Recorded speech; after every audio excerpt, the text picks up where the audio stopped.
What's up, fellas? You know what day it is today? It's F-150 day. I'll show you a few of the goodies I got for the F-150, trying to get it um, in good shape. I've had to do a couple things with it already, but I've got a lot more to do. So check this out. So these are the tailpipes I got for it because it's got a single exhaust, and I drove it around a little bit when I first got it, and it was horrible. It had no power. Even going up a little hill, it would ping. So I figured out the catalytic converters were plugged up. But the peculiar thing on this is, look at these are the inlets to the first catalytic converter, and this is like off of one side. It's that size exhaust, and this is from the other side, and it's that size. But then it goes into a bigger pipe, going out. That's a second catalytic converter. So the rest of it's still on the truck. I just haven't cut it off yet. So I was looking around for tailpipes to get a true dual exhaust, and I found, made by these guys, the dreaded Flow Smashers. But tailpipes will be alright. I am not putting Flowmaster mufflers. I'm putting Dynomax Super Turbos. I had those on my first Fox body, 85 GT. They're quiet. It's, sounded decent, which is what all I need for this. I ain't worried about max power. And this is the radiator I got. You can see it's pretty thick. It's a dual tube row, I think it was. But it's got it at O'Reilly's like $200, because the stock one is got some rust on the top and it's really thin. Yeah, you can tell it's springtime here in Florida. This is how thick the stock one is. So I'll take that off and get rid of those, the cast iron manifolds. I bought a set of headers for it. But that's where you can see down there, you can see where the pipes terminate, where I cut them off. And I put new plugs and wires on it, and a new nice distributor cap. I'm going to replace the thermostat while I'm doing the other stuff, while I got the radiator off and the hoses off. So it looks like fun way down in there. It doesn't get warm. The gauge won't come off of it stays on a C on cold. You can feel these are getting warm, but not like it should. I've thought about putting a Explorer intake on this, just because this thing is like atrocious, and I've got an Explorer intake that I can modify and put two throttle bodies, because I had originally modified one of these for dual throttle bodies, but by the time I put it on the car, the throttle bodies were over here, the elbow, and that's like right above where the shock tower is, so that didn't work out.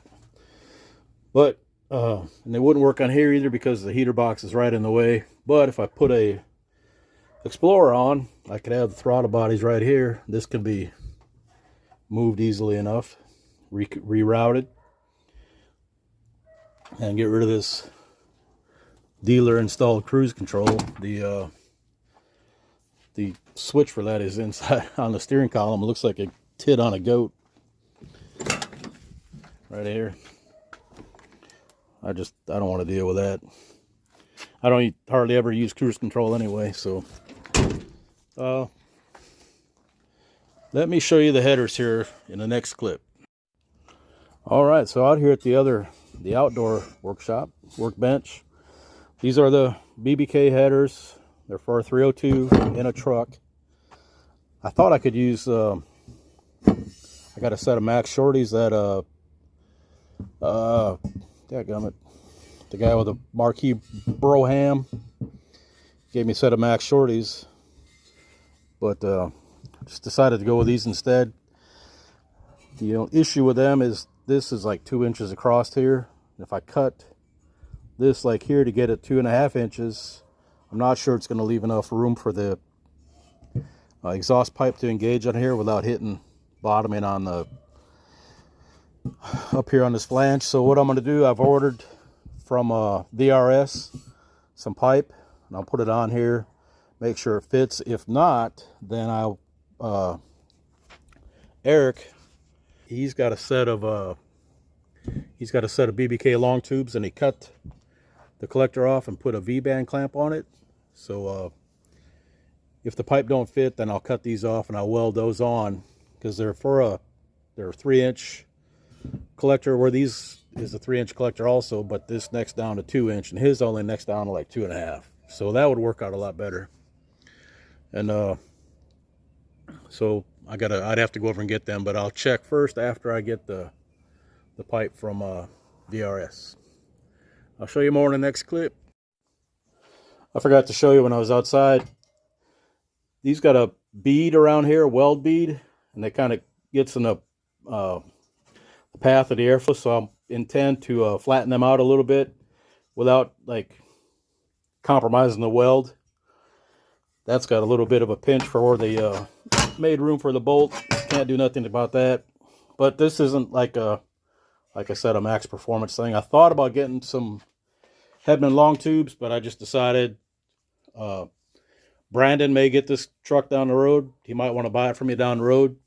And if he does, I don't know where he's ever going to end up, a lot of times. So he might have to have emissions testing and whatnot, like that sort of thing. So I'm going to leave it half shorties. And like I said, it's not a max performance thing. Just a nice truck where I might need to pull a trailer once in a while. And so I'm just going to keep the shorties with it. What's up, fellas? So it's what the hell is March 2nd, and it's like 75 degrees out. It was raining the last couple of days. Looks like the track might be open tomorrow. It was supposed to be open, and I was going to go up last Sunday, but then they had like a 2-day event the day before Sunday, Friday and Saturday. And none of us kind of expected him to do test and tune, because at first he said he would, and then he stopped talking about it, and then he finally said no. So, and I kind of get it,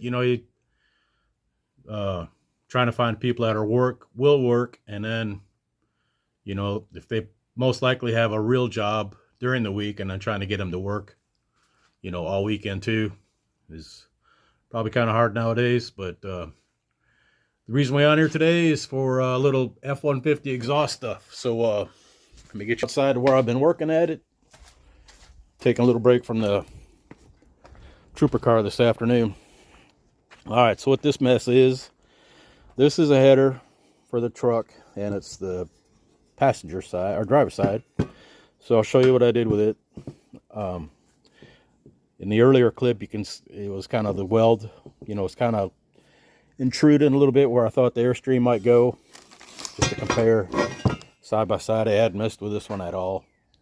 It's not terrible, and again, this isn't going to be like a max power attempt. It's just trying to make things as efficient as possible. The only real issue I didn't like about these headers when I got them out of the box was the way the collector was. I've opened this up, but spin this around this way. That's 2 inches across, and I got 2.5-inch pipe, so you can see that's kind of no bueno.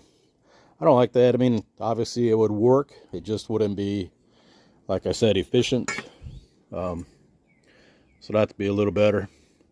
You can see more of the pipes, and it's going to be nothing to impinge on the exhaust, because if the engine has to work to push the exhaust, then that's less work to make it go forward. And yes, I intend to run this at the track, and I have no idea what it's going to run. Slow. It ain't going to be as fast as Kyle's truck. It'll be probably the slowest vehicle in the crew. But we're just going to go see what little changes I make to it, see what it does. And it's automatic, so at least I ought to be consistent with it. When I first got these, I was like, man, the way it was shaped, I was like, there's no way this is going to fit on there, because I thought, even if I open it up, just the way they were shaped, the way it kind of comes in real fast, would not work. So I asked, Eric had put V-bands on his long tubes, his BBKs. So when he cut the collector off, I said, let me keep it, because I thought I was going to have to put it on here.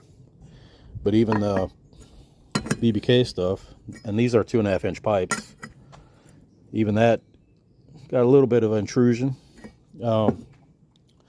So these things, I'd always talked before about getting stuff through VRS, but I don't know if they're on a spring break or what, but they didn't answer the phone or answer emails I sent. So there's another shop down in South Florida called LAR Performance, LAR Performance.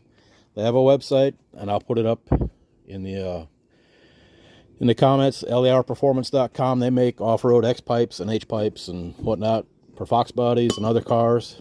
So this whole pile of stuff here, 2 joints, because what I want to do is back behind the transmission, put these in so that if I do have to drop the transmission, or I need to drop the exhaust, whatever reason, I'll have those instead of trying to cut the pipe.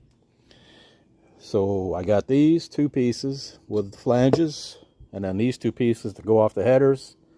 Was $100 shipped to my house, which is, I guess, pretty typical, because then I looked on Summit at first and they were like 150, 160 for Flowmaster and Kooks and other companies that make this stuff. So it is, let's go branded and pricey, I guess. I don't know what's going on with all this stuff, but anyway, it looks to be decent, so I'm happy with it.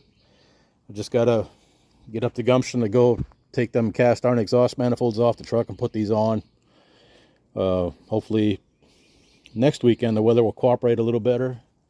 And I also got this off of eBay, and I've talked about these before. These are great at troubleshooting things, from the wiper motor to the fan motor to the blinkers, you name it. EFI stuff, all your wiring, the headlights, vehicle speed sensor, cluster, air conditioning, all this stuff is in here. And it's got all the color coding for the wires. It's got connector numbers so you can look up stuff, fuse diagrams, the whole deal. This was brand new in a wrapper. It was like $40 on eBay. So look for Helm, H-E-L-M. Oh, this is a different outfit, Detroit Iron. Huh, didn't even notice that. But they're really good. Some of them you can't get on a hard, or like a hardcover anymore, printed. You got to get CD, which is okay.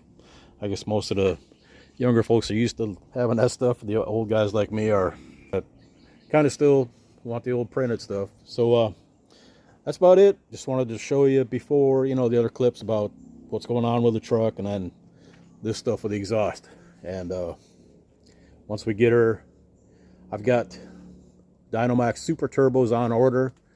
And then once those get in here, I'll take it up to Jeff when he's got an opening and get it installed. And then we'll do a sound test, because the Super Turbos are quiet, which is why I wanted them, because that's going to be just, like I said, a little driver truck that I'll probably be driving most of the time. I don't want to drive the cars too much. So guess that's about it. I'll appreciate y'all.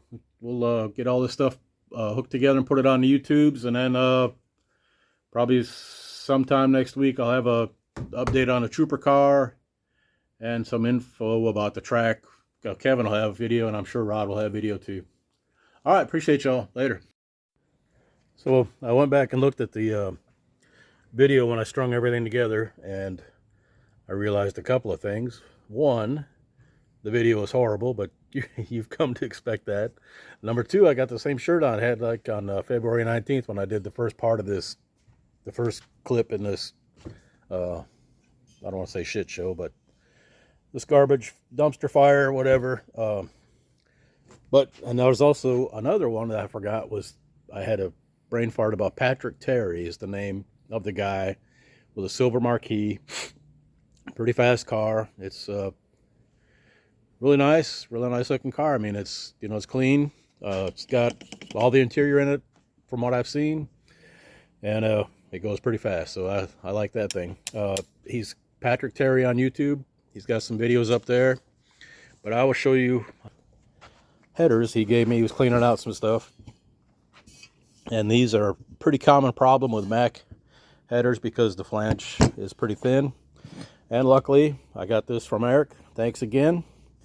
I can whack that off and put this one on there.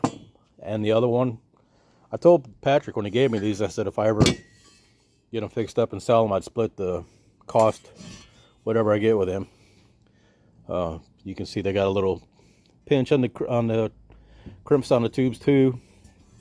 These are notorious for having, because they don't have a individual or a single flange, it's all individual, for having to use a crowbar to move them around when you're trying to put bolts in, when you're putting these on a car. Long tubes aren't so bad because you got a lot of flex, but shorties, they're a pain. If I ever use these, I put these on the stand when the engine's on the stand. If doing it in the car is no fun at all. And I think that was it. So, just like I said, I just wanted to add that extra bit of garbage to the rest of the garbage. And again, I appreciate all y'all that subscribe and manage to stomach watching this all the way through. Appreciate y'all. Later.